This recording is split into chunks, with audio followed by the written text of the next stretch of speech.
అరే ఈ దరిద్రుని లోపలికి ఎవరు రానిచ్చారు? ఒంటి మీద మంచి బట్టలు కొనుక్కునే అవకాశం లేదు. మళ్ళీ వీడొచ్చాడు షాపింగ్ చేయడానికి. సెక్యూరిటీ ఇప్పుడే వీడిని మెడబట్టి బయటికి గంటేయండి. మేనేజర్, అస్సలు అవకాశం గురించి మాట్లాడుకో. గుర్తుంచుకో, ఈ రోజు జరిగిన ఈ అవమానానికి నేను సమాధానం చెప్తాను. ఒక రోజు నేను ఈ షాప్ మొత్తాన్ని కొనేస్తాను. కేవలం పేదవాడిని అయినందుకే అన్ని చోట్ల నేను ఈ అవమానాన్ని భరించాల్సి వస్తోంది. ఆ శ్రింగ్ గుహ నుండి ఎవరైతే గులాబీ రంగు వజ్రాన్ని తీసుకువస్తారో వారికి 10 కోట్ల రూపాయలు వస్తాయని విన్నాను. నేను ఆ వజ్రాన్ని ఖచ్చితంగా తీసుకువస్తాను.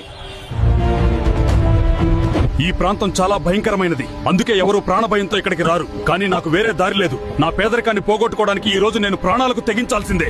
అదిగో ఆ వజ్రం. ఇప్పుడు దీనిని తీసుకువెళ్లి ఆ మేనేజర్ కు తన అసలు స్థానం ఏంటో చూపిస్తూ, నేను ఈ వజ్రానికి రక్షకుడిని. నేను బతికి ఉండగా నువ్వే కాదు కదా, ఎవరి వల్ల కాదు ఈ వజ్రాన్ని ఇక్కడి నుండి తీసుకువెళ్లడం.